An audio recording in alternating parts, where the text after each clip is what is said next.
দেখো বন্ধুরা, সবার প্রথমে দেখাবো আমি ঠাকুরকে। মা সরস্বতী ঠাকুর, পরের দিনই পুজো, তো আগের দিনে আমরা বাজারে চলে গেছিলাম। মা সরস্বতী ঠাকুরকে আগে কিনে বাদবাকি সব বাজারগুলো করে নিলাম। করে নেওয়ার পর বাড়িও চলে আসলাম। তা আমার মাম্মাম বায়না করলো যে আমি কোলে কোলে নিয়ে আমি উপরে উঠবো। তা আমার মাম্মামও কোলে কোলে নিয়ে একটু জোকার দিচ্ছিলাম, জোকার দিতে দিতে তারপরে উপরে চলে আসলাম। তো তোমাদের সামনে আমি আবার দুটো ব্যাগ নিয়ে বসেও পড়েছি। কী কী এনেছি একবার দেখেও নেবো, গুছিয়েও নেবো, আর কী কী আনিনি সেটা দেখাও হয়ে যাবে যদি ভুল হয়ে যায়। তো সব আমি এক এক করে বের করছি, সব ঠাকুরের প্রসাদগুলো, ঠাকুরের জিনিসগুলো আর কি, প্রসাদ বলে ফেললাম। তাই দেখো, বাতাসা, 2 রকম বাতাসা আছে, ঘট আছে, জব আছে, পেন আছে, যা যা ঠাকুরের সামনে দিতে হয়, কলা, ফল, এগুলো সব আমি আবার বের করছি। ফল 5 রকম ফল আছে। ফল আবার ঘরেও আবার কিছু ফল আগে থাকতে কিনে রেখেছিলাম, সেইগুলোও আছে।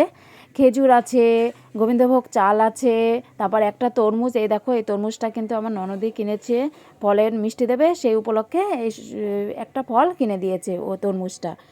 এই দেখো, সব বাদবাকি সব জিনিস আমরা কিনে নিলাম। আর এখানে আছে এই দেখো পলাশ ফুল, দেখেছো? পলাশ ফুলটা আমাদের সরস্বতী পুজোতে লাগেই আর কি, এই পলাশ ফুলটা। এই দেখো, আবার দই মিষ্টি আছে, গুড় আছে, গুড় লাগে, খই লাগে, সব। পলাশ ফুলের দাম সোনার থেকেও বেশি। এই দেখো বন্ধুরা, তার মধ্যে আমার মামা বড় বায়না করে দেখো আয়না চিরুনি কিনেছে, কিন্তু আমাদের ঠাকুরের অবশ্য লাগে না এই আয়না চিরুনি।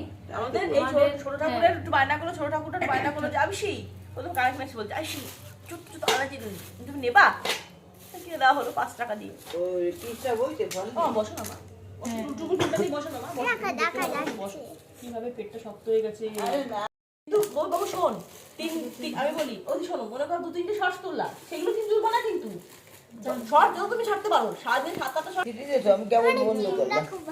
আর যেহেতু আমার 2 ছেলে, মানে ছেলে মেয়ে না, 2 মা বাবার সরস্বতী পুজো, ছোট ছোট ছোট ছোট মা বাবার আর কি, তাই আমার তরফ থেকে ঠাকুরের জন্য এইটা, এই যে ভেবেছিলাম মিষ্টি কিনে দেবো ঠাকুরকে। মা জানো নারকলের কি অবস্থা, 30 টাকা এটা। তা হোক 10 টাকা হ্যাঁ, জিনিসটা তো ভালো। ভাবলাম যে সিজনে সবে সবে উঠছে তরমুজ, তাই জন্য এটা নেওয়া হলো আমার তরফ থেকে ঠাকুরের জন্য। ওর পিছন বলে দিয়েছিল যাওয়ার সময় যে মিষ্টি কিনে দিও ঠাকুরকে, মিষ্টিও কিনে দিয়েছি অল্প টাকা দিয়ে, আর এটা কিনে দিয়েছি। কি বাবা বলো বলো, এটা কি? কি এগুলো সব হাসি ছাদে হবে নিয়ে কালকে। গিয়ে সব কাটা হবে।